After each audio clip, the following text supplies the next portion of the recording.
Liceo Galvarino Riveros Cárdenas, un colegio municipal de Castro, que cuenta como uno de sus fines, en este caso, poder reunirnos a conversar acerca de distintas temáticas de áreas muy diversas, con distintos invitados e invitadas que nos acompañan desde sus quehaceres propios.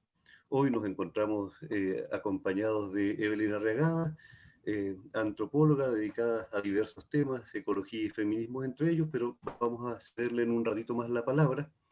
En principio, y dadas las circunstancias que en cierta forma nos han sacudido como colegio, dada la enfermedad repentina que aqueja a nuestra directora, Marcela Zabaleta, vamos a dejar la palabra a Malola, a María Gloria Alarcón, representante del Consejo Gremial de Profesores. Adelante, Malola. Hola, muy buenas tardes a todos y a todas. Bueno, aprovechando esta instancia, espero y deseo que todos y cada uno de ustedes y sus familias se encuentren bien. Quisiera referirme un poco a una situación de un comunicado público que entregamos ayer al canal de televisión y que después, ¿cierto?, en conversaciones con la familia de Marcela, finalmente tenemos que hacer una aclaración respecto de la recolección de dineros o de fondos. Así es que yo quisiera pedirles a todas las personas las disculpas correspondientes, ¿cierto? Y aclarar que efectivamente nosotros hoy día estamos agradeciendo profundamente a la comunidad completa, ¿cierto? En lo que nos han acompañado y ayudado en el tema de las oraciones, de la cadena de oración o de cualquier otro tipo de manifestación que tenga que ver con ir en ayuda de la pronta recuperación de Marcela. Además, ese comunicado público informaba una cuenta donde podían hacer sus aportes económicos. La familia solicita, ¿cierto?, que eso no se haga efectivo. Así es que muchísimas gracias por todo, porque hay gente que sí ha empezado a aportar. Entonces, esos dineros van a ser reembolsados o devueltos a las personas que ya han depositado.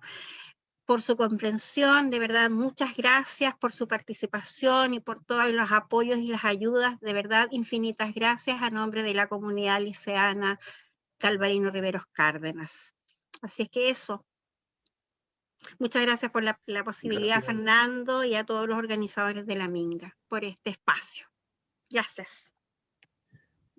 Gracias a ti, Malola, y claro, y sobre todo en estas circunstancias, esperar que no solo la comunidad liceana, sino que la comunidad toda haga una cadena de buenas energías para que Marcela salga pronto de esta compleja situación. Ella, además de ser nuestra directora y amiga y cercana en muchos casos, en un lugar chico como es Castro, digamos, nos conocemos todos. Además es una asidua a la Minga y fans de este espacio de conversación. Así que esperamos tenerla de vuelta en el panel por aquí pronto. Eso. Yo creo que voy a dejarle la palabra a Muriel. Muriel es la encargada de la conducción. Así que dejo mi espacio y por favor.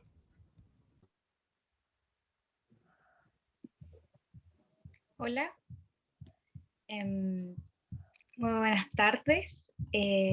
Yo voy a ceder la palabra al presentadora de hoy. Así que adelante. Hola, muy buenas tardes.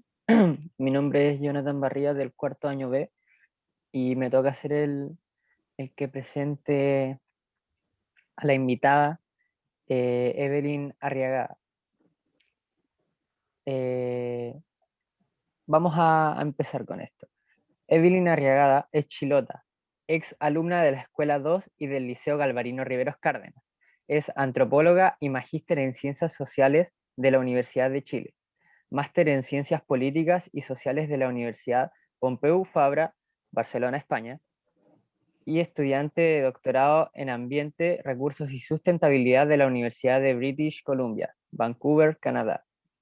Sus temas de investigación se centran en las dinámicas políticas locales, los conflictos ambientales y territoriales, y las desigualdades de género, Como investigadora del Observatorio de Desigualdades, la ODP, codirige una escuela de dirigentes enfocada en el empoderamiento de mujeres rurales que enfrentan problemas ambientales. En Canadá, es miembro del grupo de colaboración de investigación colaborativa EDGS y del grupo Future Weathers.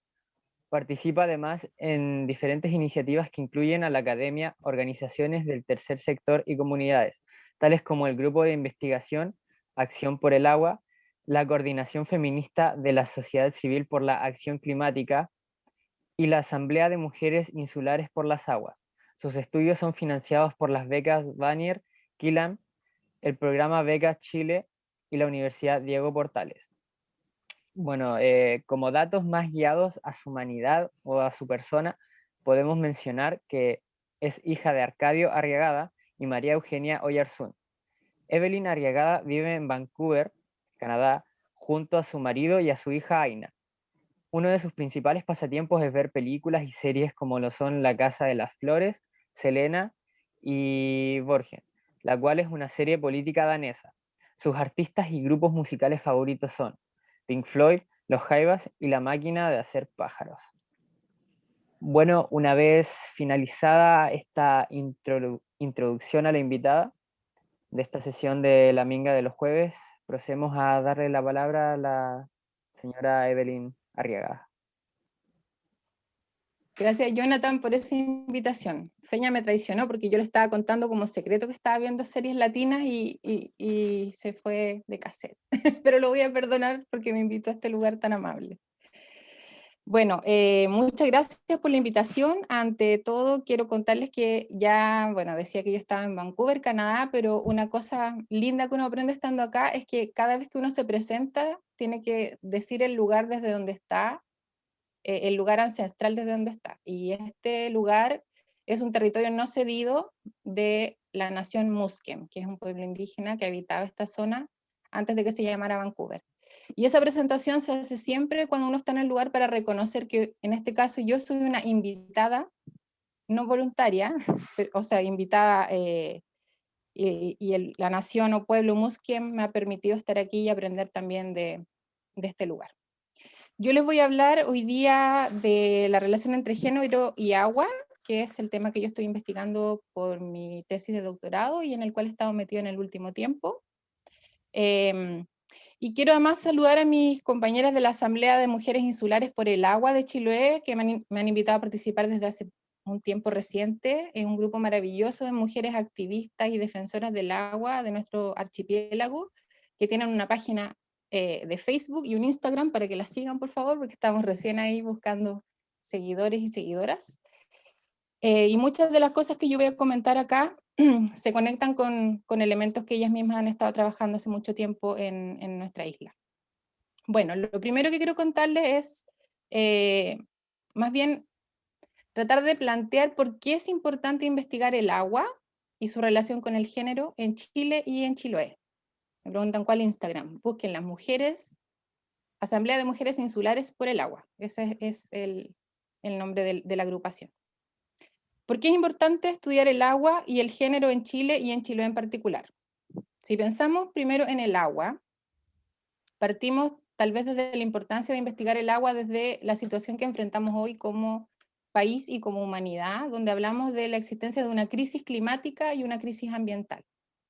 ¿Cierto? Seguramente muchos y muchas de ustedes han escuchado que estamos enfrentando una crisis climática o estamos viviendo el cambio climático, que particularmente nos afecta como país con una mega sequía en la zona central, pero en la parte sur y en Chiloé nos afecta con un cambio en el patrón de lluvias, ¿cierto? Nosotros hemos visto, hemos sido todos testigos, y sobre todo ustedes que están viviendo allá en este momento, que el patrón de lluvias ha cambiado. Los veranos son más secos, a veces la intensidad de las lluvias también ha sido mayor en los inviernos, y esto es una condición que se va a ir intensificando con el tiempo. Pero además, nuestro país en particular, debido a su modelo productivo, su modelo de desarrollo y su institucionalidad política, ha tenido un manejo de los recursos naturales, de la naturaleza, del medio ambiente en general, que ha generado distintas intervenciones en todos los territorios. ¿ya? Y eso se manifiesta de manera distinta en diversas partes del país. Por ejemplo, bueno, y ese modelo productivo y esas intervenciones ambientales han repercutido seriamente en el agua, en la disponibilidad de agua y en otras situaciones que afectan a las aguas como contaminación, etc. En la zona centro, que es probablemente lo que uno más frecuentemente ve en la televisión, hay una mega sequía, yo les decía hace un tiempo, pero también hay mucha intervención por parte de agroindustrias que están afectando seriamente a las poblaciones en su cotidianidad, pero nosotros también en el sur, y particularmente en Chiloé, vivimos situaciones de escasez hídrica, que es bien paradójico porque somos una zona muy lluviosa, ¿cierto? Y es ahí donde se habla de que no solo los factores que afectan a la escasez hídrica son necesariamente climáticos o naturales, sino que también tienen que ver precisamente con los factores más sociales y más políticos. En particular se habla de problemas de gestión del agua. Cómo se gestiona el agua, cómo se gestiona en relación con otros recursos naturales, es un tema que es muy importante de mirar cuando nos examinamos este tipo de problemas y conflictos. Mis compañeras de la Asamblea, que tienen mucha experiencia en la dirigencia en estos temas, han hecho como un mapeo inicial de conflictos y problemas hídricos en el archipiélago y tienen una lista de al menos 30 conflictos o problemas vinculados a escasez de agua, a contaminación de cuerpos de agua, a presión por el recurso hídrico, a situaciones de contaminación de napas subterráneas también, contaminación de desechos, problemas asociados al uso del suelo. Y si bien tal vez ustedes conocen que muchas de estas problemáticas están vinculadas a la deforestación o a la extracción del musgo pompón, también hay otras situaciones que son menos, no se han reflexionado tanto en el último tiempo, pero que mis compañeras de la Asamblea también están tratando de levantar, como todo el tema de las parcelaciones, los usos turísticos, que han puesto una presión muy fuerte sobre el uso del agua, particularmente en los sectores rurales. Esas son algunas de las razones por las cuales es interesante investigar sobre el agua. Ahora, ¿qué tiene que ver esto con el género? ¿Qué tiene que ver el agua con las diferencias entre hombres y mujeres? Tiene mucho que ver. Nosotros cuando nos metemos a investigar estos temas vemos que tiene relación en al menos 3 aspectos. El primero es que hablamos de impactos diferenciados por género. ¿Esto qué quiere decir? Que cuando hay una situación particular de escasez de agua o de contaminación de agua, las más afectadas generalmente son las mujeres. Y son afectadas generalmente en mayor medida porque debido a los roles tradicionales de género, que las mujeres son las encargadas principalmente de cocinar, de cuidar, de limpiar, en los campos de cuidar el ganado, de regar, ¿cierto? De la pequeña agricultura, el cuidado de los hijos.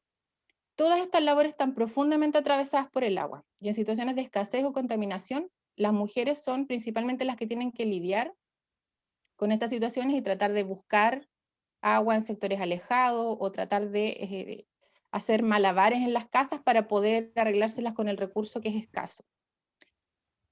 Pero además de los efectos diferenciados, que es el primer punto, también vemos que hay respuestas diferenciadas a los problemas en torno al agua o a los conflictos. Mujeres y hombres, precisamente por estas relaciones distintas que tienen con el agua, responden de manera diferente. Las mujeres, por ejemplo, individualmente, tienden a realizar distintas acciones que tienen que ver con, por ejemplo, reciclaje de agua, ahorro de agua. Y muchas veces, esas acciones también repercuten en situaciones en las que ellas son afectadas. Por ejemplo, la literatura internacional nos dice que cuando hay escasez de agua, muchas veces las mujeres privilegian que los otros miembros del hogar se bañen o tomen agua y ellas se postergan, afectando su salud física, su salud mental, generándole situaciones de estrés emocional, entre otras cosas. Esto es más complicado cuando las mujeres están en etapa de menstruación, ¿cierto? La juventud, o cuando las mujeres están embarazadas, o cuando los niños son pequeños o son recién nacidos. Pero también hay respuestas diferenciadas de las mujeres en el sentido colectivo. En muchos territorios de nuestro país y también en nuestro archipiélago, nosotros vemos que las mujeres están teniendo un rol protagónico en las organizaciones que tienen que ver con la gestión del agua y en las organizaciones sociales que se movilizan por proteger los cuerpos de agua, por establecer otras formas de relacionarse con el agua y por reclamar derechos en torno al agua. Sin embargo, a pesar de que las mujeres están tan estrechamente relacionadas al agua y son las más afectadas en los conflictos hídricos, o son las primeras en responder a estos conflictos hídricos, generalmente tienden a estar excluidas de las organizaciones y de las tomas de decisiones en torno al agua. Tienen una participación minoritaria en las directivas, por ejemplo, de los APR, tienen una participación minoritaria en todas las instituciones gubernamentales que tienen que ver en torno con los temas hídricos, y incluso cuando son activistas de movimientos y organizaciones sociales, cuesta mucho que se les pueda dar las vocerías a ellas porque simplemente el problema tiende a ser planteado en la visión más masculina. En los últimos años, sin embargo, hemos ido viendo cómo esta situación ha ido cambiando. Las organizaciones de mujeres y con distintos tipos de acercamiento a los derechos del agua, a la protección del agua, han estado siendo protagónicos en nuestro proceso. Hoy día vemos, por ejemplo, en el caso de la elección de constituyentes que vimos el domingo, que hay muchas defensoras del agua que fueron electas como constituyentes, y muchas de ellas también presentaron candidaturas. Hay organizaciones que se están agrupando en torno al tema del agua, que están exclusivamente pensadas desde las mujeres y también desde las disidencias sexuales. Y dentro de las organizaciones que son con más trayectoria, también han habido agrupaciones de mujeres que han estado demandando por mayor derecho en la vocería o por una mirada que tenga que ver con el género en estas temáticas. No sé cómo estoy en el tiempo, pero probablemente ya estoy pasada, pero quiero dejarle algunos titulares sobre el enfoque particular en el que yo trabajo, ¿cierto? Ya les explicaba por qué es importante estudiar los temas en relación al agua y cuál es su relación con el género. Pero hay otros elementos que también son importantes de mirar y que ya como que implican ahondar un poquito más en los significados de esta relación entre género y agua, o cómo los podemos estudiar desde las perspectivas de las ciencias sociales, o lo que yo estoy particularmente tratando de estudiar ahora. Aquí les voy a dejar los titulares nomás y después ustedes me van preguntando lo que les parezca más interesante. Los voy a decir en difícil y después lo voy a decir en fácil. Primero, cuando hablamos de la relación entre agua y género, es importante pensar en lo que llamamos el ciclo hidrosocial. Es decir, cuando estudiamos estas relaciones desde el área de las ciencias sociales, nosotros no nos preocupamos del ciclo natural o físico del agua, sino cómo el agua se relaciona directamente con los contextos culturales, las comunidades, las relaciones sociales en localidades específicas o en sociedades específicas.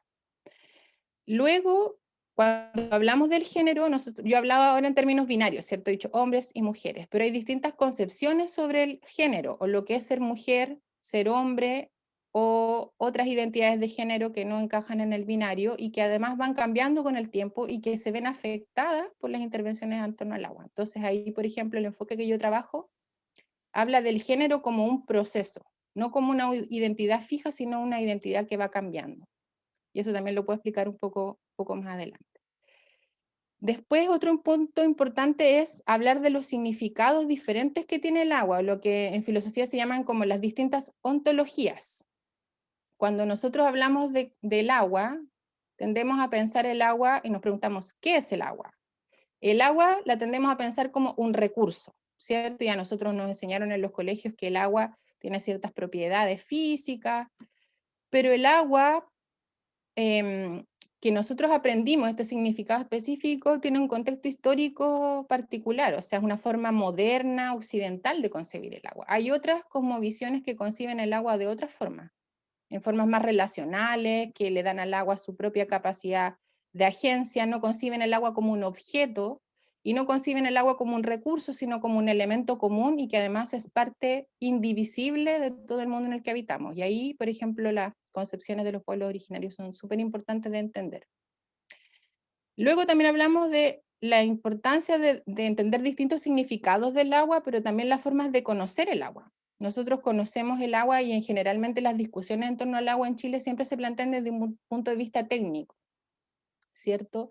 Pero hay otras formas de entender el agua desde los saberes locales, desde los saberes de los pueblos indígenas, desde las prácticas cotidianas de las personas que conviven diariamente con el agua. Y ahí a mí me gusta mucho una frase que usa Silvia Rivera Cusicanqui, una socióloga indígena boliviana, que dice, la mano sabe. para hablar de cómo la manera práctica en la que las comunidades se relacionan con el agua también nos permite pensar en otros conocimientos acerca del agua. No solo el conocimiento técnico, sino el conocimiento cotidiano de las sociedades campesinas, rurales, indígenas, el de las mujeres, que han sido saberes excluidos de este conocimiento más formal. Y finalmente, lo que quiero dejar así como titular también es que el agua también nos permite pensar en términos filosóficos, en términos literarios, poéticos, y además nos sirve como una metáfora para poder pensar en otras formas de relación social. Si cambiamos un poco nuestra manera de entender el agua como un recurso y pensamos el agua más cercano a lo que lo conciben los pueblos originarios, como un común, como algo que nos atraviesa a todos, que nos relaciona, que fluye, del cual todos somos parte, también esa es una metáfora que nos permite pensar en otras formas de desarrollo y otros futuros alternativos posibles. Eso los dejo por ahora, ahí ustedes ya verán qué es lo que más les interesa que podamos seguir profundizando. Muchas gracias. Muchas gracias a ti, Evelyn, por contarnos acerca de este tema tan importante como lo es el cambio climático, la relación que tiene el agua con el género. Ahora dejo abierta la palabra para todo el que tenga alguna duda o quiera hacer una acotación sobre lo anteriormente mencionado. Recuerden que pueden ir dejando sus consultas en el chat también. ¿Puedo preguntar algo, Muriel, con permiso? Sí, adelante. Hola, hola. Tengo la siguiente duda, básicamente. O sea, tengo muchas dudas en realidad, pero una de ellas tiene que ver con algo que mencionabas recién, como la visión de los pueblos originarios respecto del agua.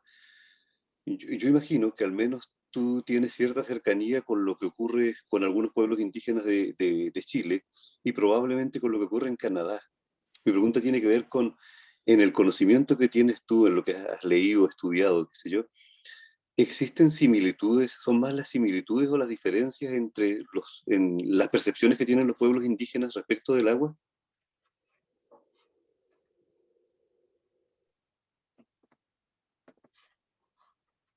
¿Respondo el tiro o esperamos una ronda de preguntas? ¿Cómo es la cosa? Me cuentan ustedes. Funcionamos, es como pregunta-respuesta. La gente va, Súper. claro, van pidiendo la palabra en el chat y yo se lo cedo y ustedes responden a medida que van preguntando. Ya, mira, yo primero diría que yo no soy experta en temáticas indígenas y ahora a través del doctorado y este tema en particular estoy tratando de aprender mucho más de las cosmovisiones indígenas, particularmente como de las filosofías indígenas en torno a estas temáticas. Entonces, y esto lo digo porque quiero pedir disculpas si en algún caso yo no estoy representando correctamente lo que los pueblos originarios piensan en torno al agua, y porque además yo soy una persona que he sido criada a pesar de ser chilota, ¿cierto? Y que tengo esta condición de mestiza como todos los chilenos, aunque hay otros conceptos que a mí me gustan más para entender esa dualidad que tenemos de ser poblaciones que tienen un origen indígena, pero también un origen de poblaciones que nos colonizaron, ¿cierto? Lo advierto porque no quiero representar de forma incorrecta esas cosmovisiones. Ahora, dicho esto, yo lo que he observado hasta ahora es que hay unas similitudes que son una diferencia radical con esa noción occidental que nosotros tenemos del agua. Nosotros, como que la filosofía occidental, la ciencia occidental, toda la manera en la que nosotros hemos aprendido lo que es el agua implica que nosotros somos individuos y el agua es un recurso y es un objeto que es externo a nosotros. Y nosotros nos relacionamos generalmente con el agua a partir de la necesidad, de que el agua es un elemento, un recurso necesario para vivir, que si no tomamos agua nos morimos, que el agua es vital para alimentarse, etcétera, ¿cierto? Pero siempre está esta separación, como que en filosofía se llama como la dualidad cartesiana, ¿cierto? Lo que nos enseñaron, que como que estamos nosotros los sujetos y están los objetos. Y las cosmovisiones indígenas, que tienen las cosmovisiones indígenas sobre las que yo he leído acá y también en Chile, ¿cierto? Conciben no esta separación entre sujeto y objeto. El agua es parte del ser y no es un sujeto que se relaciona con el ser, sino que es parte de uno. Uno es agua. Y eso es muy difícil de entender porque nosotros con nuestro pensamiento occidental nos concebimos como individuo, o como dice Maturana, como un ser vivo autocontenido, ¿cierto? Estamos nosotros y tenemos una frontera con eso otro. Para los pueblos originarios acá y también en Chile, y gran parte de los pueblos originarios y pueblos indígenas sobre los cuales yo he leído, el cosmos y todos los componentes del cosmos no están separados, sino que son uno. Y ahí va variando, ¿cierto? Para algunos pueblos indígenas, el agua es casi como un familiar, ¿sí? Como un pariente. Para otro, en realidad, es como ser parte de la misma cosa y que es indivisible. Y eso para nosotros es súper difícil entender porque estamos como formateados para pensar en separaciones.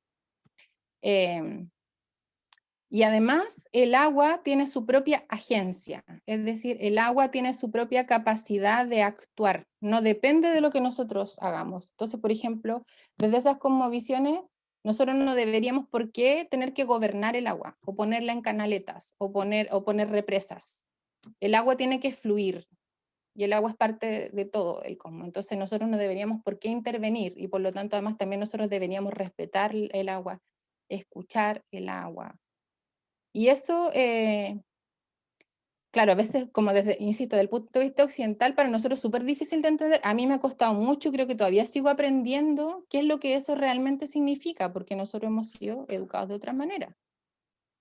Pero uno, por ejemplo, hoy en día encuentra muchos más acercamientos entre ese tipo de filosofía y muchos también descubrimientos científicos. Por ejemplo, o sea, todos estos descubrimientos científicos que dicen que como que cuánto porcentaje de agua somos nosotros los seres humanos, o que el agua que existe en distintos cuerpos de agua es la misma, ¿cierto? Pensando no en el ciclo hidrológico.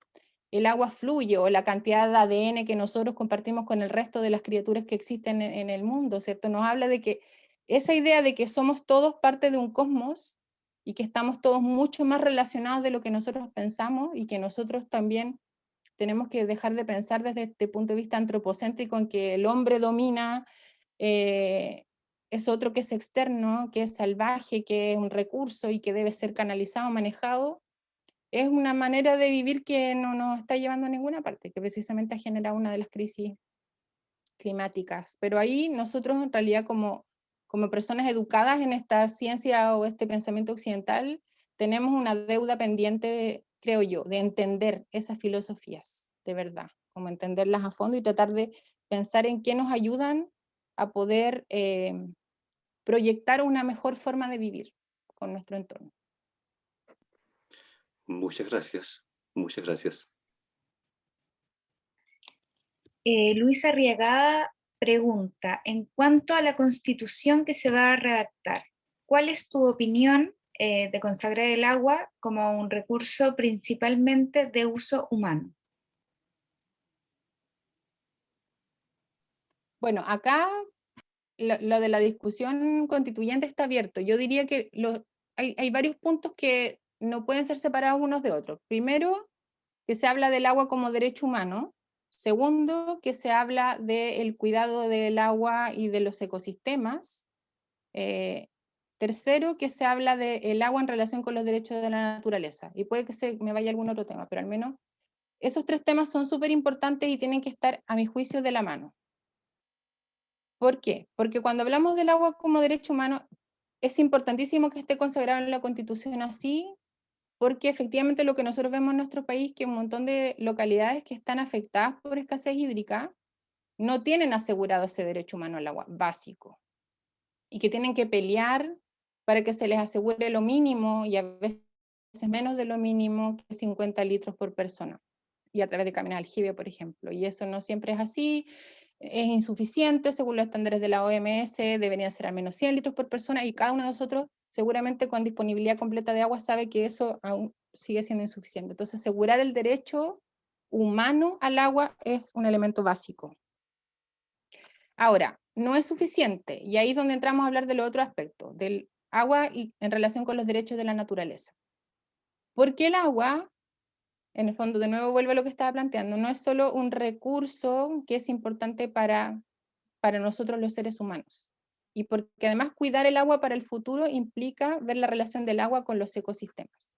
En Chiloé, por ejemplo, nosotros sabemos que gran parte de la escasez de agua tiene que ver con la deforestación y con la extracción del musgo pompón y con los problemas en los usos de suelo. Entonces nosotros necesitamos proteger también los ecosistemas para que el agua se pueda conservar y se pueda retener, se pueda filtrar y nosotros podamos seguirla utilizando. Y eso implica, muchas veces suena un poco, estoy viendo que Luis Arriagada es mi tío Lucho que me hizo esta pregunta. Eso es a veces difícil de pensar porque, para nosotros, de nuevo, porque estamos súper acostumbrados a esta visión antropocéntrica, en que nosotros como seres humanos somos los seres superiores en la naturaleza y que todo tiene que estar a nuestro servicio.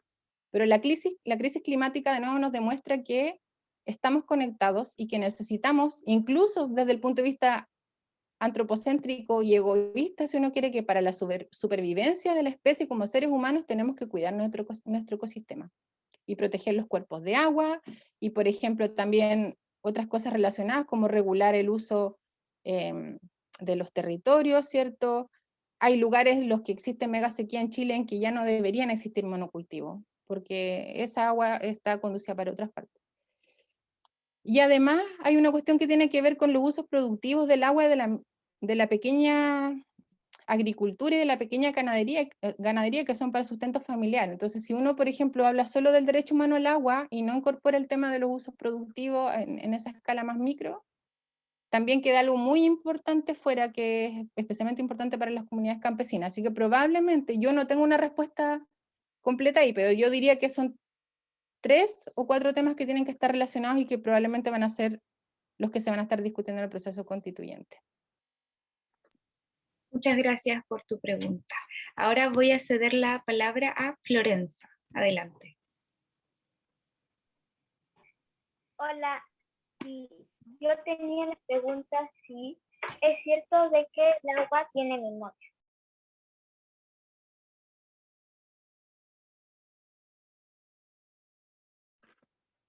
Qué linda tu pregunta, Florencia, me encanta. Yo creo que sí.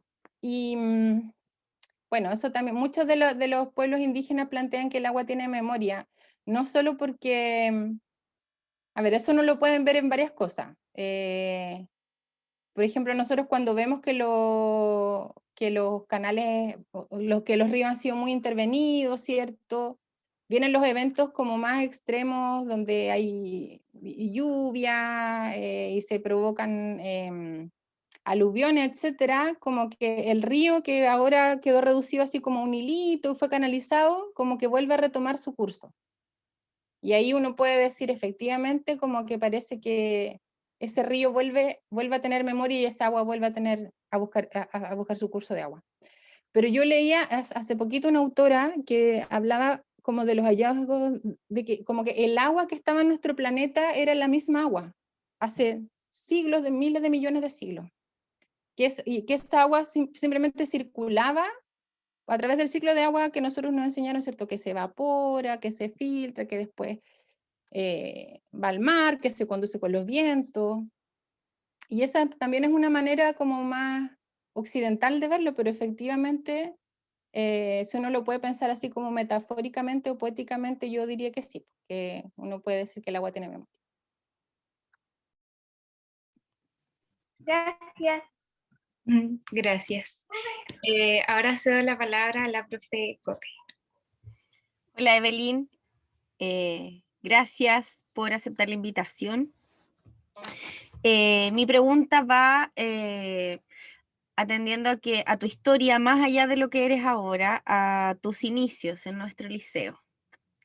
Entonces a mí me gustaría saber qué situaciones fueron las que te motivaron a estudiar donde estudiaste, a decidir quedarte fuera de la isla, a estudiar, a estudiar respecto a el agua, que es tan importante para el sustento del mundo, de nosotros, de la vida,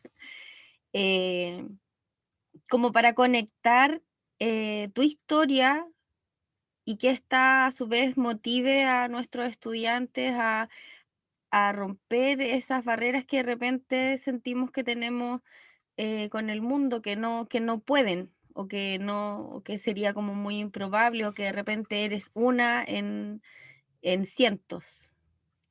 Eso. Gracias por tu pregunta, Cote. Igual es, bueno, a lo mejor es como larga de responder, es difícil, pero voy a tratar de ser súper sintética. Primero, yo nunca me imaginé que iba a llegar hasta, si alguien me hubiese dicho cuando yo tenía 15 años, oye, a tal edad va a estar haciendo un doctorado en Vancouver, Canadá, yo habría dicho eso. No, imposible.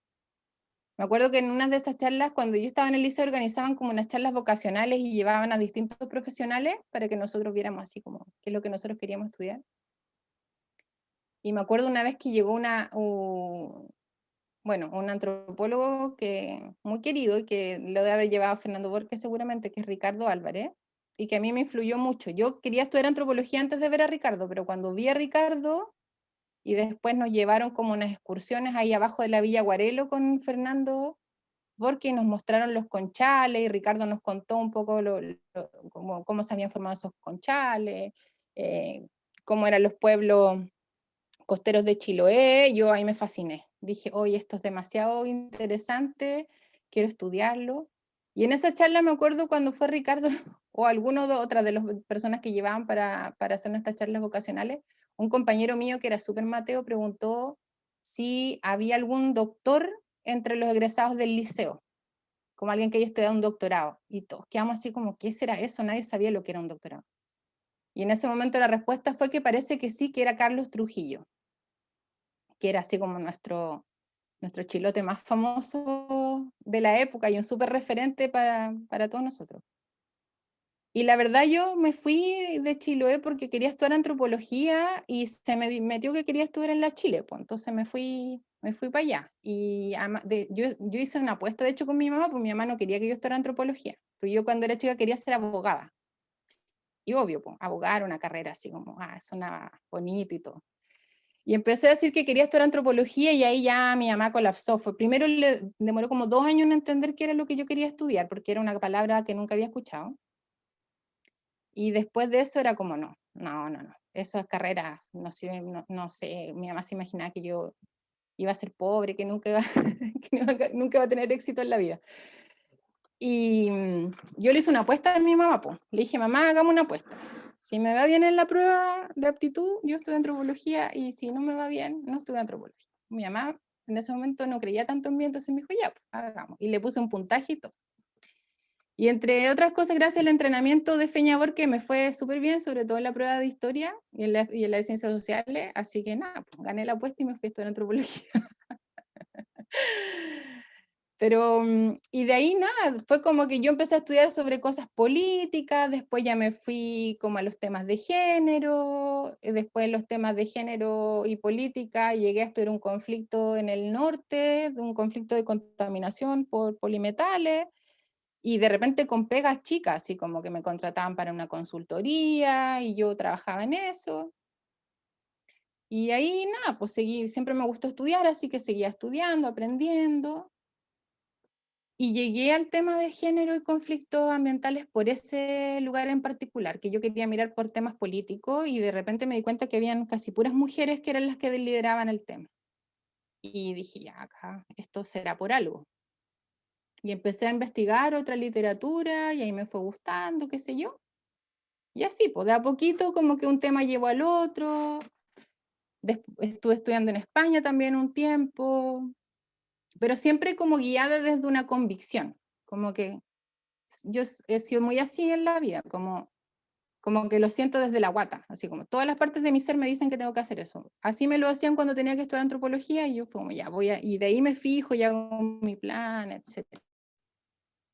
Y para este tema fue lo mismo, para el doctorado igual. Yo estuve muchos años pensando, yo alguna vez quiero estudiar un doctorado, pero me di vuelta en hartos temas, y de repente como que este tema me llegó y yo dije, ya, esta es la oportunidad no solo de investigar un tema que me apasiona, sino que dije, yo además quiero investigar sobre Chiloé.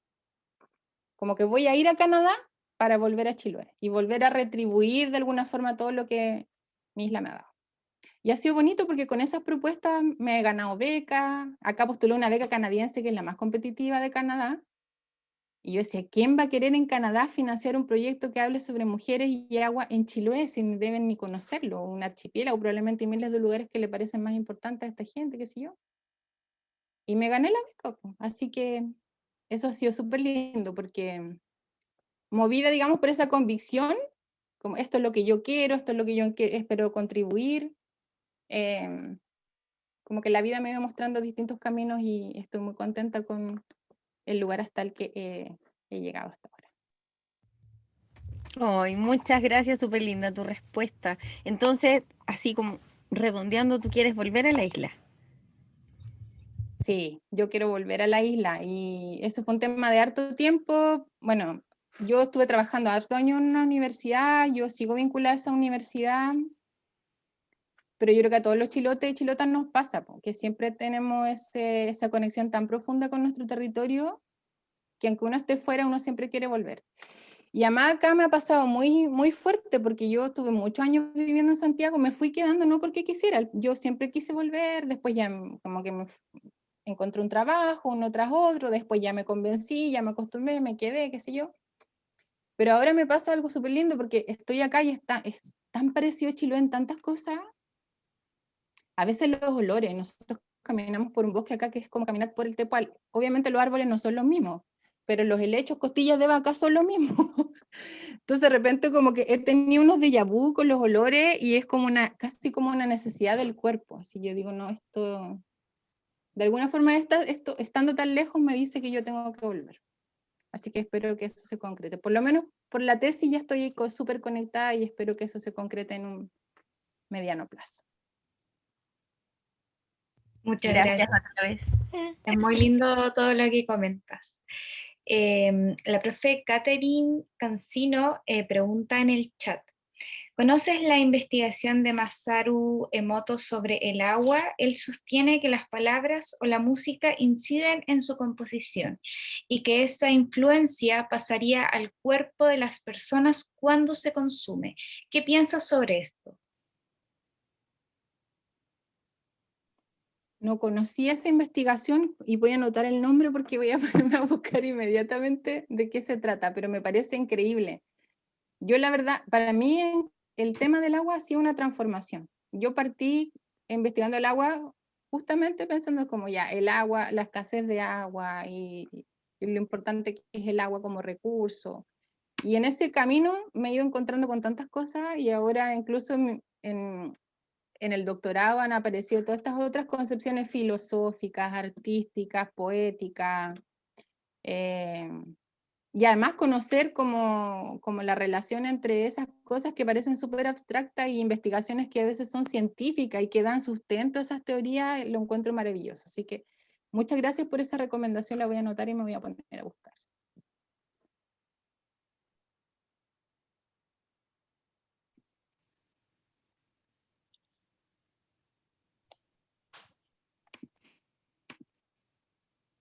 ¿Alguien que quiera pedir la palabra?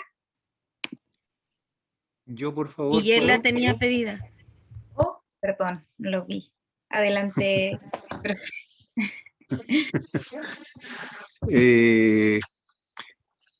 Hola, hola Evelyn. Mira, estaba escuchando, primero escuché lo que la pregunta anterior, que me hizo acordarme de un, no sé, reportaje, estudio, en donde salen unas fotos del agua con palabras en el metro de una ciudad de Canadá. Y un fotógrafo, y me parece que es un estudio hecho por ese personaje que te acaban de nombrar, en donde hay distintos vasos de agua pura, pero con palabras distintas. Y después de horas le sacan foto unas fotos ya, por llamarlo de alguna forma, moleculares, o llamarla así, ya no tengo la palabra exacta, en donde, y ven cómo los vasos de agua con distintas palabras el agua se ve afectada. Por ejemplo, frente a la palabra belleza, el agua cambia en relación a la palabra rabia. No sé si tuviste ese ya, ok. Pero es un documental muy decidor respecto del tema del agua. Yo te lo planteaba para aclararte lo que te planteaba Bárbara, o no, Katy. Pero mi pregunta era otra, que tiene que ver con el extracto que pusieron o que pusimos para darte a conocer a nuestros estudiantes. Y en él tú hablas de género y la diferenciación en la utilización. Y ahora tú hablas de ontología, en relación al agua.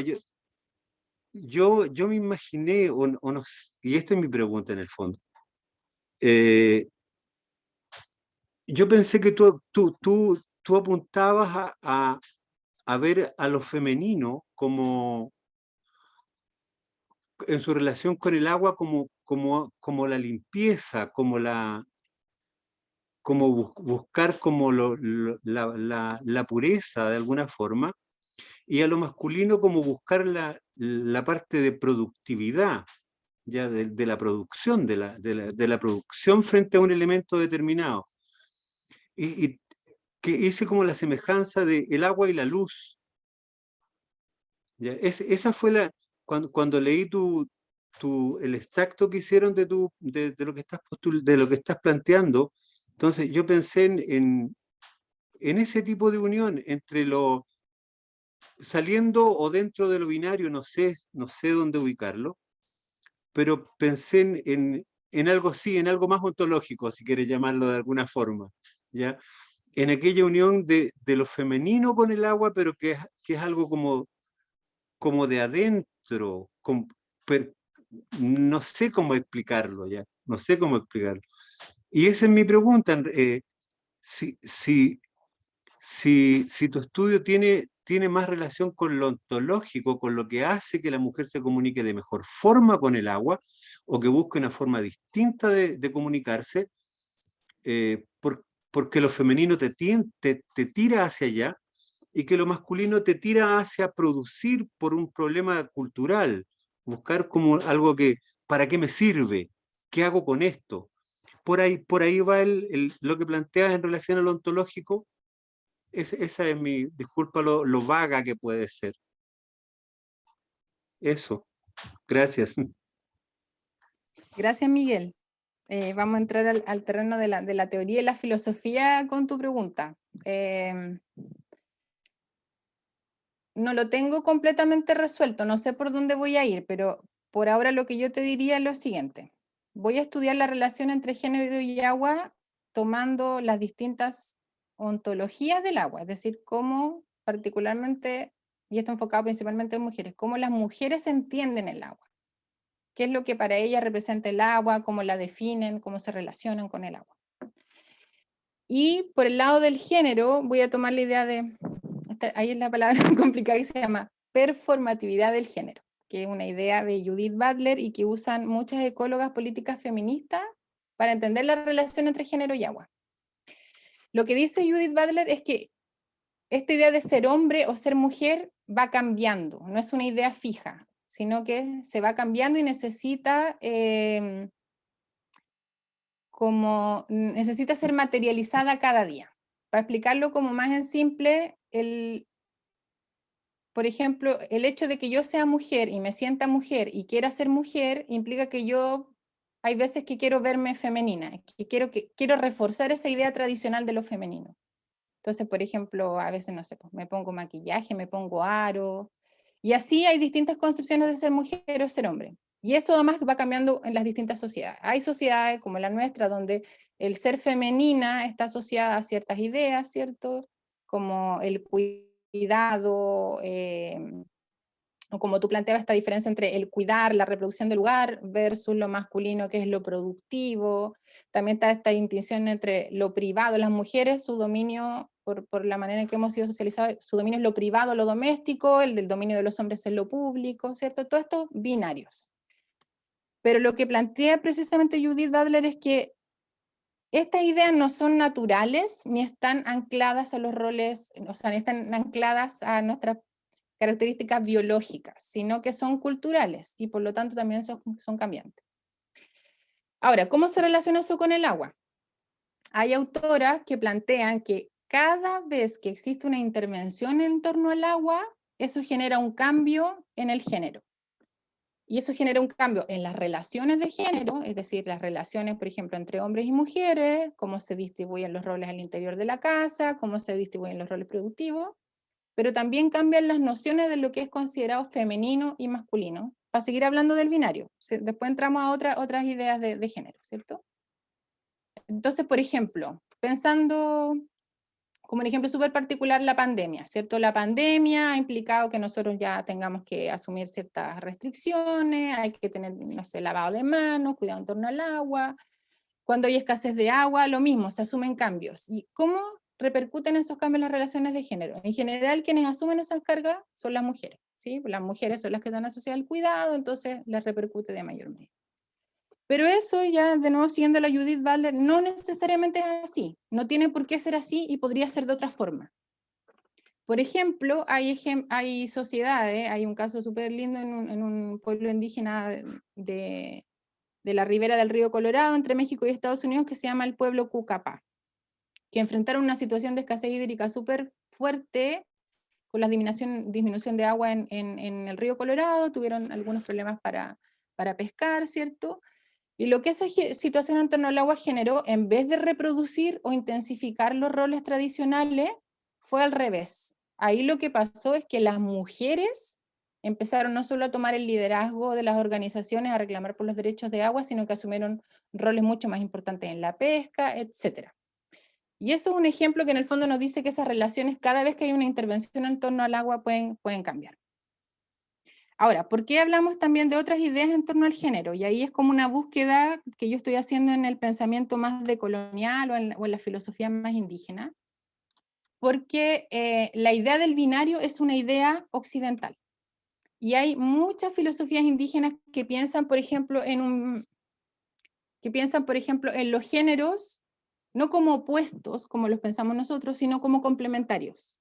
La cosmología mapuche, la cosmología indígena los piensan así, como opuestos complementarios que están en tensión, pero que a la vez, en el fondo, se definen de una forma diferente que no es exactamente igual al binario occidental. En otras culturas el género se piensa como un espectro de distintos grados, entonces no hay femenino y masculino, sino que hay un montón de otros géneros o posibilidades entre esos dos polos. Y lo mismo en torno al agua, pues el agua, como yo decía al principio, tiene distintas ontologías, distintos saberes, distintas maneras de ser entendida, distintos significados, y por ahora, nada, estoy como abierta a todo lo que salga, todo lo que aparezca en terreno, todo lo que las mujeres y hombres que entreviste me digan qué significa para ellos, lo que yo vea en sus prácticas, lo que me enseñen, etc. Pero más o menos en esas discusiones son las que estoy. Y además, siento que he hablado como 80.000 horas, pero además buscando esos conocimientos y esos saberes en torno a la relación género y agua en otros lugares, no solo en lo que me digan o lo que me cuentan, sino en las prácticas, puesto de que la mano sabe, para mí es súper importante, porque o incluso, no sé, pues muchas de mis compañeras de la asamblea, que escriben poesía, que se dedican a hacer otras cosas, y también eso trae a colación otros saberes y otras formas de relacionarse, de entender, de conceptualizar, de filosofar sobre el agua, que son importantes. Muriel, en algún momento, por favor, quiero hacer una consulta. Ya, tenemos a 2 personas antes. ¿Está bien? Ya. Muchas gracias por la respuesta, también por la pregunta. Queremos agradecer a Paula por traducir esta conversación a lengua de señas, así que muchas gracias. Ahora cedo la palabra a Alejandra.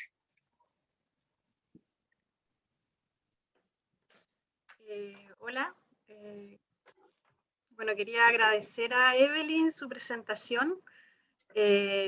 Más que su presentación, su motivación por haberse metido en este tema de las mujeres y las aguas, que creo que es súper necesario, sobre todo en esta época.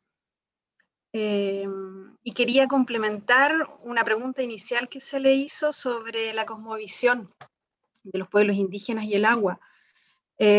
Solo hacer como un alcance que creo que es súper pertinente y que cuando puedo lo hago, porque es una reivindicación del trauco. El trauco que está tan manoseado en nuestra cultura y en nuestra cultura y acá en Chiloé, como este violador y este ser feo, qué sé yo, pero el trauco o el chauco realmente es un ñen o un espíritu de la naturaleza que cuida las aguas. De hecho, en su nombre, chauco es como reunión de aguas. Y en la cosmovisión originaria es el ser o el espíritu que protege y que resguarda estos espacios, que son espacios sagrados. Después ya se tergiversó cuando llegaron, qué sé yo, los misioneros y qué sé yo, pero lo que quiero hacer en esto es como una especie de invitación a que tratemos de conocer esa otra parte de este ser mitológico que además es complementario con una serie de otros seres mitológicos que tenemos acá en Chiloé y que están súper vinculados a las aguas, la pincoya, el millalobo, o sea, esos seres mitológicos que a veces como que se folclorizan, dan cuenta de la importancia que tiene el agua para los pueblos originarios, y lo estoy trayendo puntualmente acá al archipiélago, y que en el fondo el agua es vida, y en términos de que el agua es vida, no solo que nos da vida, sino que el agua en sí misma es vida, y el agua además tiene espíritu, es súper importante, como de tenerlo presente y de mantenerlo en esta cosmovisión. Cuando uno, por ejemplo, habla de los remedios que hacen o que hacían las machis, que hacen ahora las lahuentuchefes, siempre está presente el agua. Y en muchos remedios, sobre todo para las enfermedades más tradicionales, qué sé yo, para curar un susto, siempre está presente el agua. Y es el agua que está en el bosque, es el rocío, es esa agua que es como la más pura, como la que uno encuentra en la naturaleza, la menos intervenida.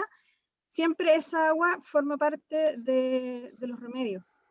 Entonces, hay ahí una forma de entender el agua como parte de la naturaleza, como vida y además con un espíritu. Y eso, bueno, se repite en otros pueblos originarios, pero quería hacer ese llamado como atención, sobre todo porque estamos en Chiloé, que es un archipiélago, y estamos rodeados de agua, pero al mismo tiempo también nos escasea el agua. Y eso tiene que ver mucho con el cuidado, la Evelyn ya lo ha dicho.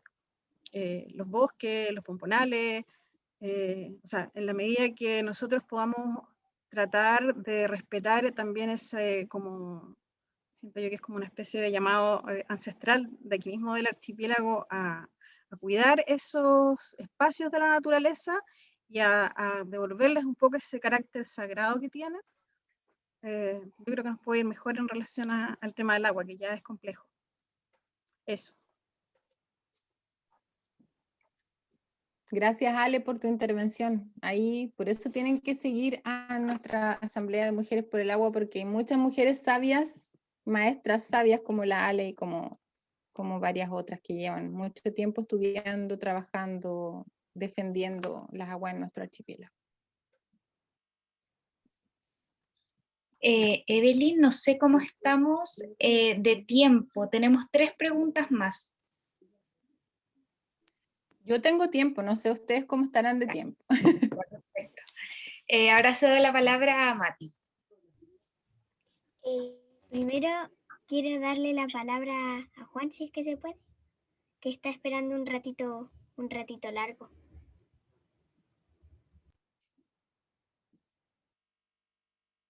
¿Cómo?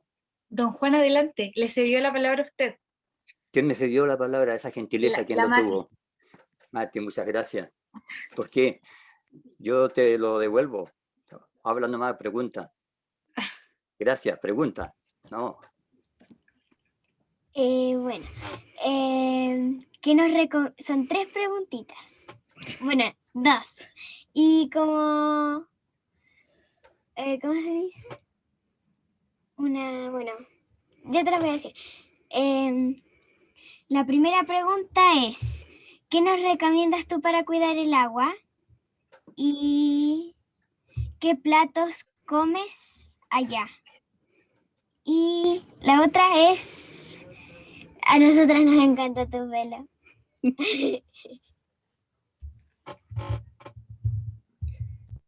Ay, qué linda. ¿Cuál era tu nombre que no lo escuché? Matilde. Matilde. Matilde, me encantan tus preguntas. Para cuidar el agua, pucha, hartas cosas, pero en Chiloé lo que deberíamos hacer, cuidar mucho nuestro entorno natural, sobre todo nuestros bosques, nuestros pomponales, aprender a apreciarlos, conocer de ellos, en lo posible, si puede, cada uno tiene un pedacito de tierrita por ahí, reforestar con nativo, todo eso sirve. Y también aprender a no desperdiciar el agua. Por ejemplo, y también ser consciente en el territorio sector donde estamos de las necesidades que tienen también nuestros vecinos, conectarnos con ellos, saber qué es lo que está pasando concretamente en el lugar donde vivimos, porque hemos visto los años muy recientes en Chile que ha habido mucha expansión de los predios en las zonas rurales, y hay lugares donde tienen agua y hay vecinos que tienen unas enormes piscinas a veces y dejan sin agua a los vecinos que necesitan agua para cosas súper fundamentales. Entonces, todas esas cosas son importantes. Y también aprender de cosas como las que decía la Ale. Aprender qué es lo que significa el agua para nuestras localidades en particular, para los pueblos indígenas, para nosotros como chilotes y chilotas.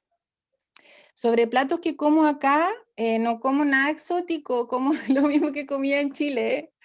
Y le voy a mandar un saludo enorme a mi marido, Hugo, que vi que se conectó un ratito, ahora se desconectó, que está de cumpleaños hoy día, y él es chef y es el encargado de cocinar acá en la casa y de cuidar. Él es un marido muy único y generoso, porque en esta casa los roles tradicionales de género la mayoría de las veces están invertidos, y aquí el cuidador es mi marido y él es el que se hace cargo de las tareas cotidianas de la casa, cocinar, y también tiene una labor importantísima en el cuidado de nuestra hija. Así que ojalá todos los hombres que están aquí escuchando aprendan y empiecen a ser más corresponsables de sus tareas cotidianas en la casa. Pero les voy a contar que cuando empezó la pandemia acá, escaseaba la harina y la levadura, y no había por dónde encontrar harina y levadura. Y yo dije, bueno, yo soy chilota, mientras haya papas, habrán milcaos. Entonces, ¿qué fue lo que hicimos cuando nos escaseó la harina? Fuimos a comprar papitas, que acá son muy abundantes, igual que en Chiloé, y probablemente también están conectadas genéticamente con las papas chilotas. Compramos muchas papas, hicimos milcaos. Así que fuimos muy felices porque ese olorcito milcaíto también nos llenó la casita y nos llenó el corazón de recuerdos, y estuvimos recordando esos también saberes ancestrales que todos tenemos. Comimos y aprendimos a hacer milcao en nuestras casas probablemente, y también son en situaciones de escasez, esa memoria también nos recuerda que con poquito podemos a veces hacer cosas que nos llenan el corazón. Y la guatita. Y gracias por lo del pelo. Cuando yo era chiquitita no me gustaba, pero ahora me encanta. Gracias. Muchas gracias. Ahora sí, don Juan, adelante. Ya, sí, muchas gracias. Pilín, mira, sácame de una duda. Yo soy chilote, nacido en la isla de Chelín, ahí nací. Me rodeé, y digo con mucha fortuna, de el mundo huiliche. Estuvo muy cerca de mí. Conocí parte de su cosmovisión. Pero ¿sabes tú que la presencia del agua no lo vi como algo especial? Yo creo que incluso no había conciencia del elemento. Lo digo desde ahora, obvio que en el momento eso me pasó inadvertido, pero a partir de lo que estoy escuchándote, vi sí a mi gente, a la gente que nos rodeaba, con quienes convivíamos día a día, que en su cosmovisión estaban otros elementos, pero más del mundo de la astronomía. La luna vital, porque había que sembrar bajo determinada fase de la luna. El sol, ¿para qué te digo? En un mundo donde no sale casi nunca, yo no sé cómo no se llegó a adorar el sol, cómo no se llegó a adorar la luna. El viento, con viento travesía no se podían hacer algunas cosas. Había que proteger a los pollitos del viento travesía, porque podían morir. Y tantos otros elementos. Vivían mirando la cordillera, porque decía, se acercó la cordillera, mañana va a haber mal tiempo. Se alejó la cordillera, va a haber cambio de tiempo. Pero ¿sabes tú que el agua no lo vi? Yo no sé si porque estábamos inundados de agua, era tanto el agua que teníamos que no nos damos cuenta de lo vital e imprescindible que es. Y ahora que está faltando el agua, se empieza a tomar conciencia de lo que ella significa. No confundir agua con mar. Hablemos del agua. El agua para el consumo, el agua que permite que haya germinación, el agua que inunda, que es positiva y negativa. A veces incluso escuché maldecir al agua porque se perdía la cosecha, porque no se podía aprovechar el pasto, porque había que cortar el pasto hoy porque salió el sol. Y los pronósticos decían, sí, va a durar tiempo bueno por lo menos 3 días. Cortemos. Y había que dejar el pasto un día en la pradera para que no ingrese mojado a los galpones. Y cuando al día siguiente amanecía lloviendo, se perdía el pasto. Porque se decía que el agua le había sacado la nutriente a ese pasto que iba a ser forraje para el animal en el invierno.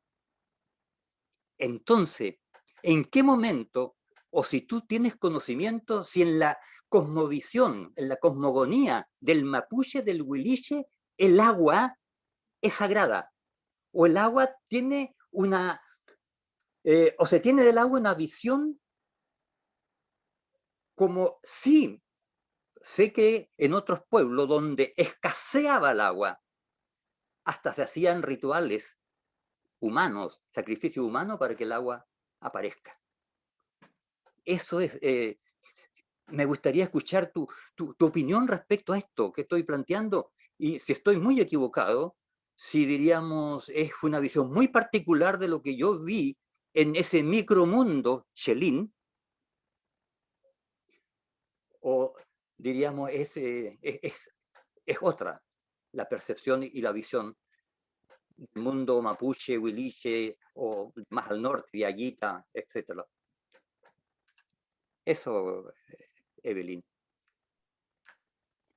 Gracias, don Juan, por su intervención. Yo, la verdad, no me atrevo a tener una respuesta frente a eso porque declaro que no conozco lo suficiente. Yo estoy en proceso de aprendizaje también y tampoco puedo generalizar sobre mi situación particular y lo que yo viví, o lo que yo conocí, lo que nosotros sabíamos, aprendimos de los pueblos originarios cuando yo vivía en Chiloé, o lo que yo aprendí en la universidad, porque todas esas cosas también han ido cambiando. Ya hay mucha recuperación de un saber ancestral que a veces tuvo por años como por la situación que han tenido los pueblos originarios en Chile de mucha exclusión y mucha discriminación, mucho momento en que también habían complicaciones o se sufrían directamente impedimentos de hablar la lengua, etc.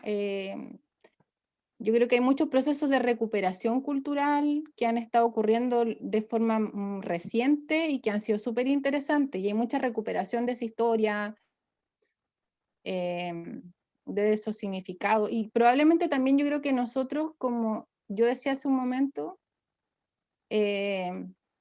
aunque tengamos más o menos cercanía, nos cuesta entender, y muchas veces probablemente hay cosas que nosotros entendimos de una cierta forma o no vimos.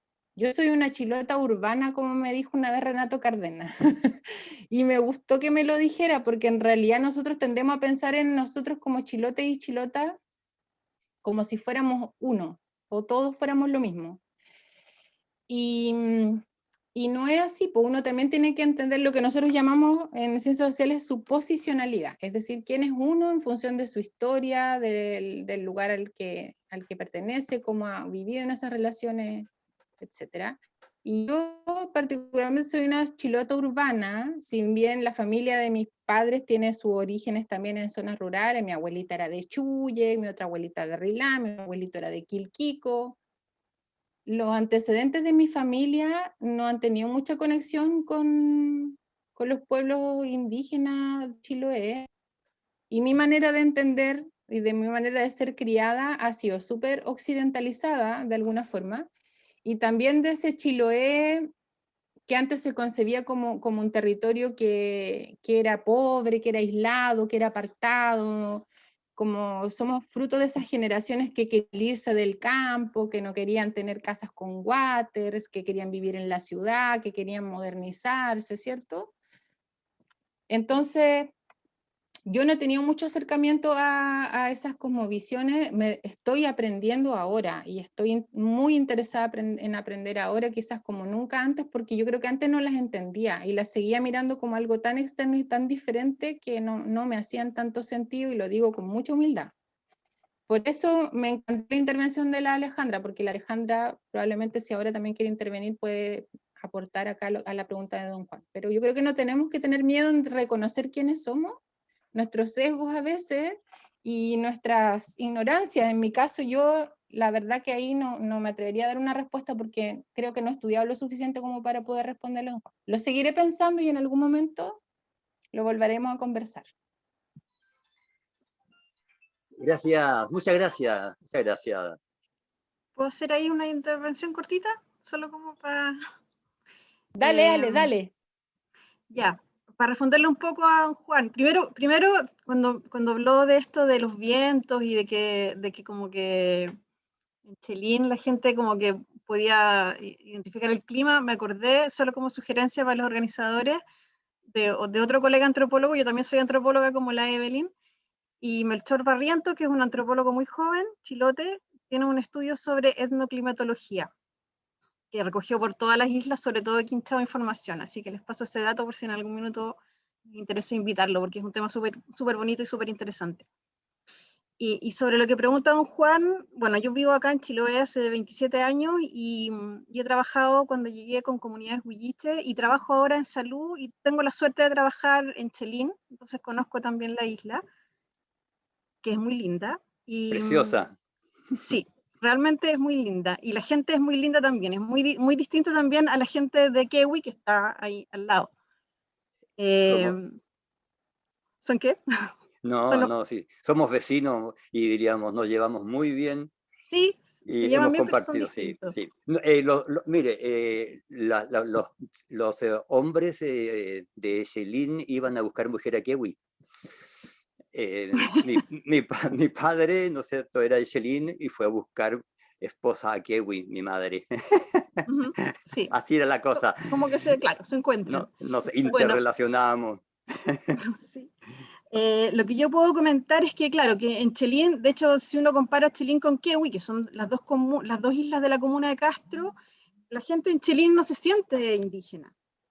Lo que sí ocurre en Kewi, y tiene que ver un poco con lo que decía la Evelyn, como con las historias y cómo se ha vivido la cultura en los distintos espacios, porque uno no puede decir que todo el archipiélago es igual, cada sector incluso, ni siquiera cada comuna, cada cada isla y cada sector del territorio tienen una historia distinta. Entonces, yo me imagino que la historia de Chelín, bueno, algo sobre la historia de Chelín, hizo que antes, que en otros sectores de la isla se perdieran muchos elementos propios de la cultura, que estoy segura que alguna vez hubo, pero quizás estuvieron más expuestos a la colonización, a la llegada de, qué sé yo, de los españoles, etcétera. Y eso hizo que se perdieran cosas y por eso quizá, como usted dice, claro, no logró ver ese tipo de cosas como por ejemplo la relación con el agua, o la concepción que había en relación al agua, pero sí vio otras que sí se pudieron mantener. Y en relación a eso, yo trabajé mucho tiempo con comunidades indígenas del lado de Quellón. Y esto que yo contaba del trauco y de la pincoya, lo vi y lo escuché de personas, por ejemplo, de la comunidad de Huequetrumao en Quellón, o de la comunidad de Huentemó, que son comunidades como más alejadas. La comunidad de Huequetrumao es una de las comunidades ancestrales, de las 4 comunidades que tienen sus títulos realengos. Entonces ahí la cultura huilliche está súper presente, está muy viva en algunas personas y en algunas familias, y ahí uno escucha relatos que dan cuenta de esto, de que en realidad esto no es solo como de un libro, sino que efectivamente uno lo ve en lo que yo les contaba, por ejemplo, de los remedios, o lo ve en las prácticas que muchas personas tienen cuando entran al bosque, porque, por ejemplo, el Chauco está en el bosque. Porque antes, claro, o sea, en el fondo, en los espacios donde igual uno encuentra agua o los espacios sagrados están ahí, es donde está el monte en el fondo. Entonces la gente entra con cuidado, entra con respeto, hay una serie de normas culturales vinculadas, por ejemplo, a la entrada y al uso que uno hace de los recursos que entrega el bosque. Y eso se menciona, y eso, claro que se ha ido perdiendo absolutamente, y de hecho tenemos al lado comunidades como la de Compu, donde están haciendo pedazos del bosque, porque igual ya entran otros factores ahí económicos, y ya como que se pierde un poco también las personas también pierden el espíritu, digamos. Así como el agua tiene un espíritu, las personas lo tienen y a veces lo pierden. Pero en esas comunidades más ancestrales uno puede encontrar más estos elementos que dan cuenta de que sí, que son propios de acá del archipiélago y que en algunas partes se han perdido. Pero nada, quizás hay que también explorar un poco más. A veces también lo que uno percibe como en una primera entrada es como cosas muy generales. No digo que usted sea su caso, don Juan, porque usted es de Chelín, digamos, pero a veces hay que ir como profundizando, o hay que leer un poco más allá, o hay que hablar con las personas más antiguas, o hay que ver cosas que quizás a veces la misma gente no se da cuenta, pero que mantiene ahí como una serie como de conocimientos que están casi como en el ADN y que de repente aparecen de una u otra forma. Y se identifican esos temas, digamos, como por ejemplo, no sé, las maestras de paz tienen unas ceremonias especiales de siembra de semillas y de pedirle la pincoya, o no sé, me acuerdo haber estado en Huentemó y las personas viven en el fondo a estos personajes mitológicos, y lo que ello implica lo tienen súper como en el cotidiano. Y a mí un lonco hace 4 o 5 años, el 2016, para el Mayo Chilote, entrevistaba al lonco de la comunidad de Huentemó en relación al tema del agua, porque ahí fue donde se murieron las machas y qué sé yo, y él me hablaba de todos estos personajes como quien habla de la familia. Si la Huenchula vivía en el sector de Huelde, al lado a donde ahora está, etcétera, como tal parte. Entonces hay cosas que están ahí como muy vívidas. Eso. Perdón por alargarme. Muchas gracias, don Juan, por su pregunta. Muy interesante el tema. Sí. También gracias a Alejandra por reaportar. Sí, yo le agradezco a la señora Alejandra, o señorita Alejandra, sí. Sí, es muy cierto lo que dice. La visión que yo tengo es de los 50. Yo nací el año 52, 1952. Entonces, obvio que, ¿no es cierto?, a lo mejor habría que ir más atrás en el tiempo y ver, diríamos, ahora esos testimonios, no sé si habrían sido recogidos en alguna parte. Carolina levantó la mano, así que adelante. Sí, hola, por acá, Carolina, disculpa que tenía apagado no podía hacer funcionar el micrófono. Bueno, hola a todos, mi nombre es Carolina, yo también soy chilena y estoy ahora estudiando en Vancouver, y la Evelyn es mi vecina. pero resulta que no hemos tenido la oportunidad de conversar. Pero estoy aquí porque, primero que todo, quisiera darle las gracias a Evelyn por traer este tema tan interesante sobre el agua y el género, y por la pasión con la que habla de él. Bueno, y por lo mismo, por ser un tema tan relevante que yo creo que con certeza se va a considerar en la próxima Asamblea Constituyente, así como otros temas de sostenibilidad. Entonces yo le quiero preguntar a la Evelyn, cuando termine su investigación, ¿cómo pretende impactar con ella? ¿A quién? ¿A quién pretende impactar? Y lo pregunto porque me parece muy importante el impacto de estos temas en la educación y sobre todo en las próximas generaciones. Y en general en la comunidad, ¿cachai? En toda la comunidad, que podamos aprender de ello, que podamos sacar provecho de ello, porque muchas veces la investigación está orientada a lo que son las políticas públicas, a apoyar las tomas de decisiones, y ahora vemos que los cambios pueden ocurrir de forma distinta, quebrando ciertos esquemas, ¿cierto? Lo que yo llamo un sistema bottom-up, o sea, que los civiles en el fondo pueden generar esos cambios, pueden solicitarlo. Entonces, no sé si quedó clara mi pregunta, Evelyn, uno habla tanto a veces. Eso, gracias. Gracias, Carolina. Oye, sí, yo he conocido pocos y pocas de mis vecinos por la pandemia, como hemos estado recluidos, aunque estemos cerquita, a veces pasa que no nos encontramos, entonces de repente nos dicen, oye, ¿conoces a tal persona? Y es como, pucha, no, nunca nos hemos visto porque está cada uno en su casa y salimos poquito, pero bueno, ya llegará el momento de encontrarnos. Está bien, está súper interesante tu pregunta y no tengo una respuesta ahora sobre cómo voy a contribuir en específico cuando termine la investigación. Lo que sí tengo es que para mí, yo he orientado el doctorado como no separado de los procesos como comunitarios y sociales, por así decirlo, y de las organizaciones concretas, sino que he utilizado o estoy pensando el proceso del doctorado para aportar en concreto con las organizaciones con las cuales yo me estoy vinculando. Y esa es una de las razones por las cuales yo estoy ahora participando con las compañeras de la Asamblea de Mujeres Insulares por el Agua. Y participo también de otros espacios, con organizaciones comunitarias, con miembros de ONG, asamblea, en las que discutimos siempre estos temas. Entonces, eso me sirve en varios sentidos. Primero porque el tipo de investigación o el tipo de academia en el que yo creo es un tipo de academia comprometida, en la que uno no solo sea como intelectual de escritorio, sino que sea intelectual público y comprometido particularmente con comunidades que están siendo afectadas por situaciones problemáticas, en este caso por problemas del agua y por problemas de conflictividad ambiental.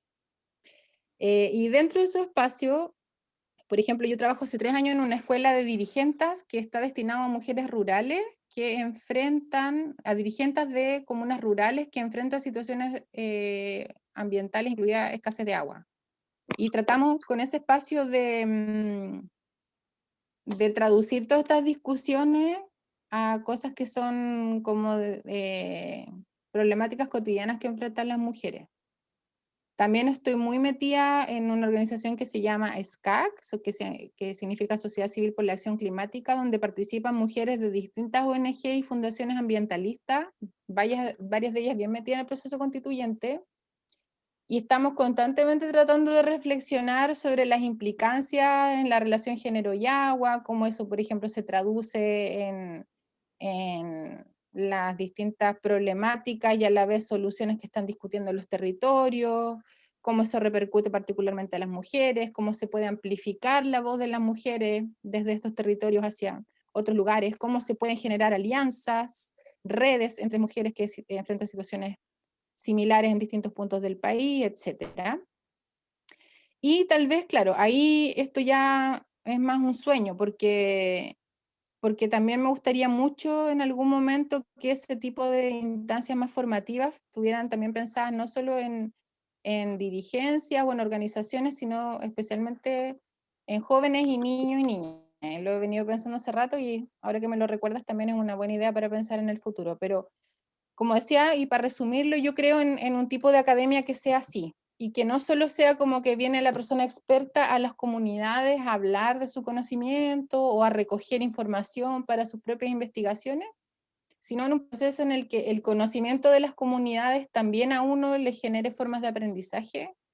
Las comunidades también te enseñan y te enseñan no solo cosas concretas que te sirven para recopilar información, sino que también te enseñan a conceptualizar, a pensar, a reflexionar, a filosofar, etc.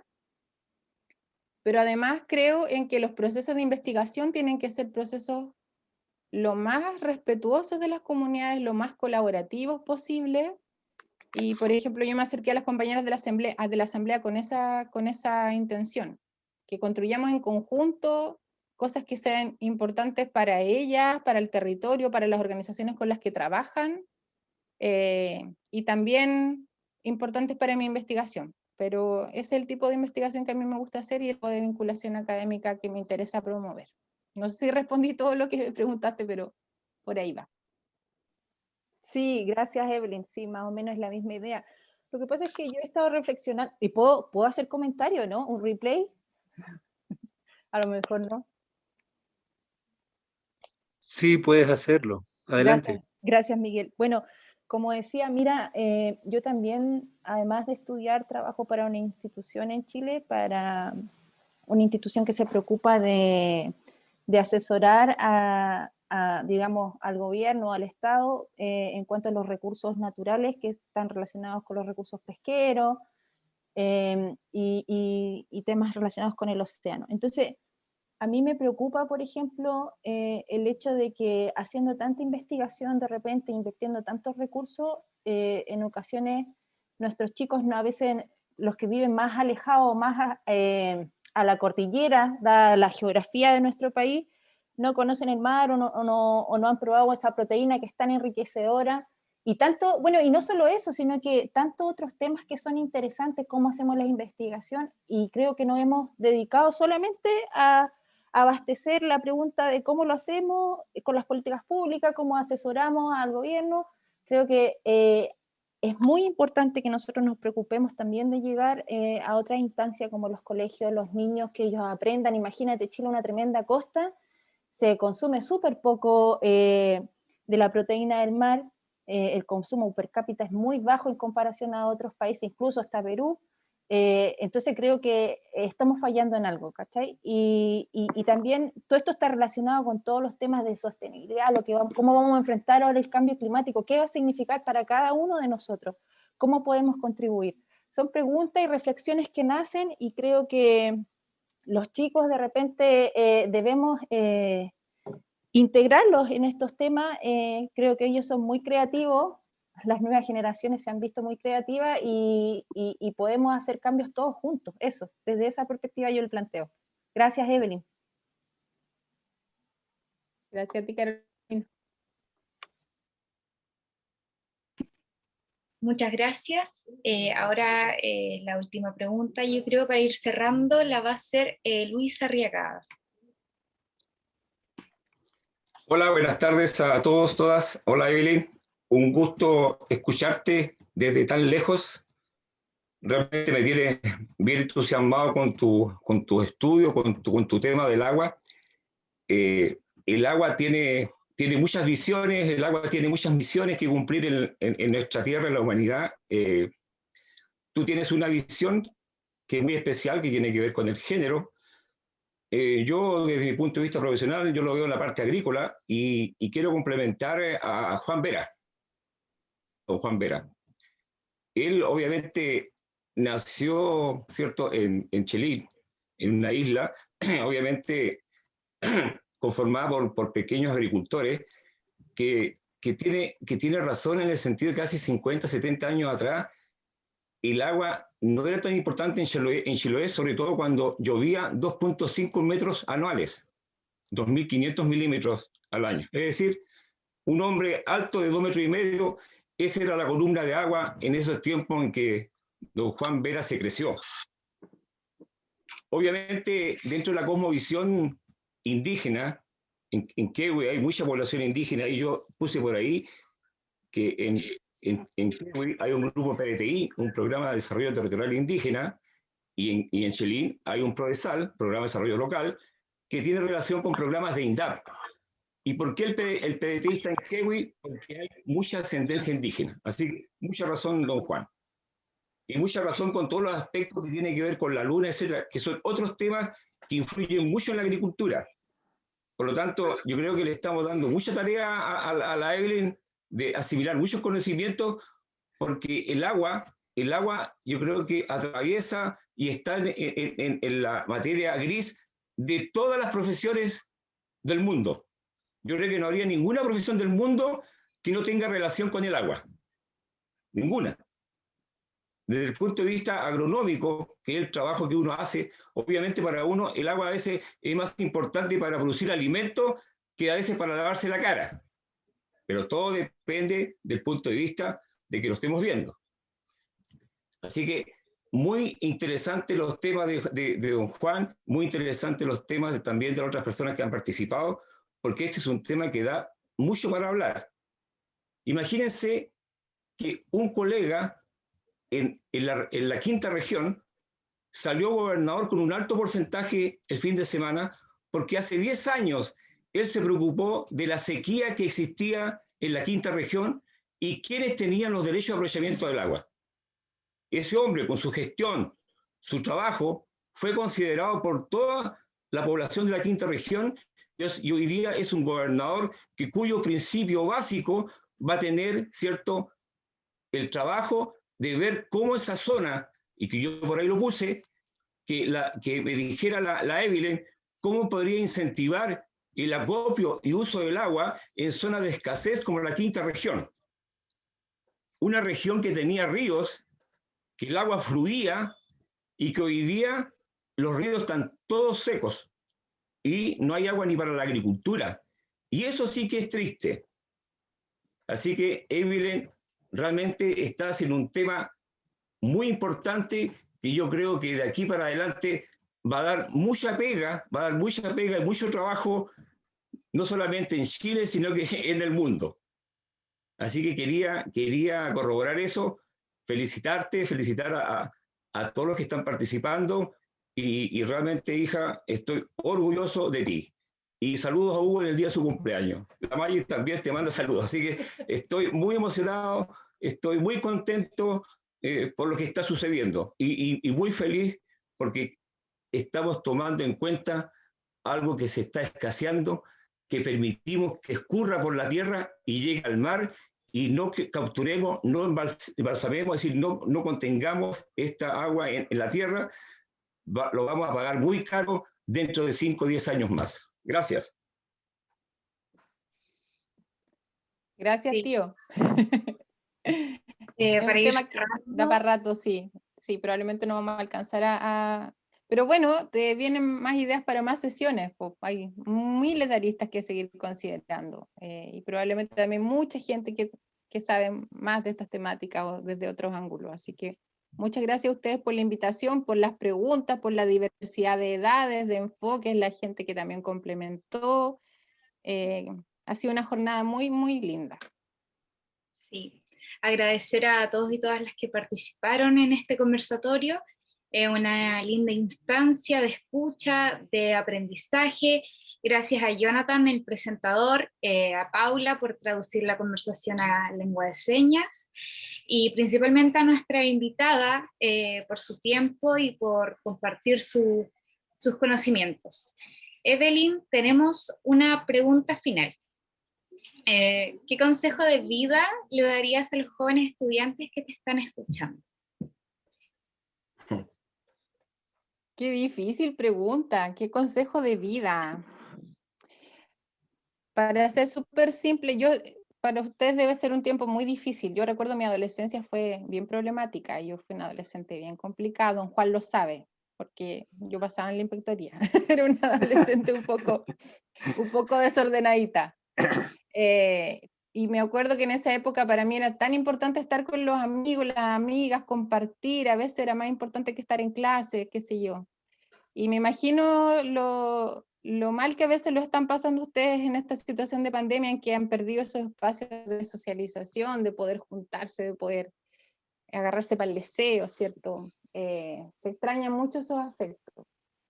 Pero les diría dos cosas. Una, que sigan su pasión.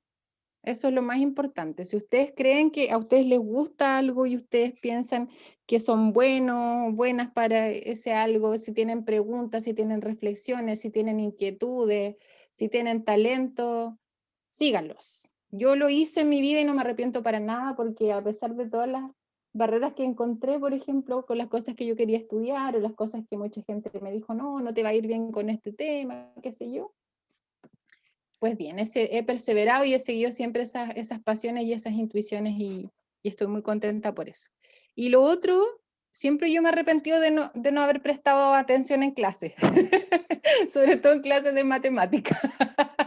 Cuando aprendí estadística después y tenía que sufrir viendo fórmulas, o biología, por ejemplo, y cosas ahora, yo decía, no, esto no me gusta, pucha, me gustaban las puras clases de historia, de filosofía, de cívica, todas las cosas que eran más humanistas y todo el resto más científico, las matemáticas, la física, no me carga, no pescaba. Y pucha, me acuerdo que mi profe de matemática, Lucho Macilla, siempre me decía, pero es que me decía tantas cosas, pero entre ellas que las matemáticas eran súper importantes. Yo le decía, ¿para qué si yo voy a estudiar antropología? No me va a servir. Mentira, pues después igual me la encontré y ahora me encuentro con miles de discusiones que me encantaría entender y siento haber perdido esa oportunidad de haber aprovechado de aprender más por inmadurez, etc. Así que eso, sigan sus pasiones, sigan sus intuiciones, sus talentos y pongan atención en clase a sus profes, sus profesoras, profesores en el liceo, profesores y profesoras maravillosos. Yo aprendí tanto con ellos y con ellas. Los tengo siempre en mi corazón, siempre aparecen sus palabras, sus consejos, sus retos, todas esas cosas aparecen en distintos episodios de mi vida. Así que les mando un cariñoso saludo. Estoy muy feliz de haberme encontrado con algunos de ustedes. Le mando un cariñoso saludo a la Marcelita Zabaleta, que también espero que se recupere pronto, y a toda la comunidad liceana. Muchas gracias por la invitación nuevamente. Interesante todo, Evelyn. Gracias por venir, don Juan, me encantó verlo por acá. Me encontré con algunos ex compañeros también, vi que se conectó el Alejandro Tirachini, Sí. que también es un ex alumno del liceo muy famoso, muy conocido, Sí. muy capo. Ojalá lo puedan invitar en algún momento. Me acaba de hablar por Twitter, que está muy, muy feliz de haber estado un ratito conectado. Gente de todas las edades, de todos los lugares, así que me ha encantado esta instancia tan bonita que crearon.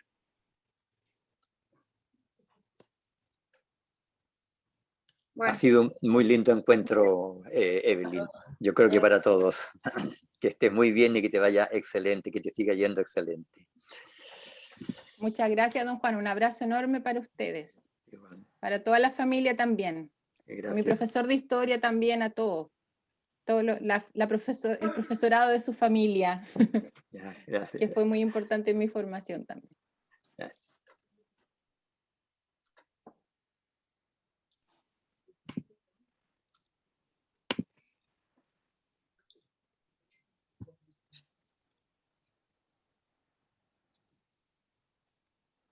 Ya estamos, nadie se quiere ir, nos queremos quedar aquí. Chao, Quiero sacar Evelyn. unos mates, unos vinos. Chao, Evelyn, chao a todos y todas. Estoy Chao. enmascarillado en la Cruz del Sur. Y bueno, gracias por aceptar la invitación, gracias por el tiempo y los conocimientos y el cariño que pones en ellos. Te pasaste. No, gracias a ustedes. De verdad estoy muy, muy contenta por esta instancia, así que les mando un cariñoso saludo, cuídense mucho y nos Sí, veremos. te mandamos pronto. un abrazo. Chao. Gracias. Cuídense, chao. Ya, chao, chao, chao. Chau, chau. Bien.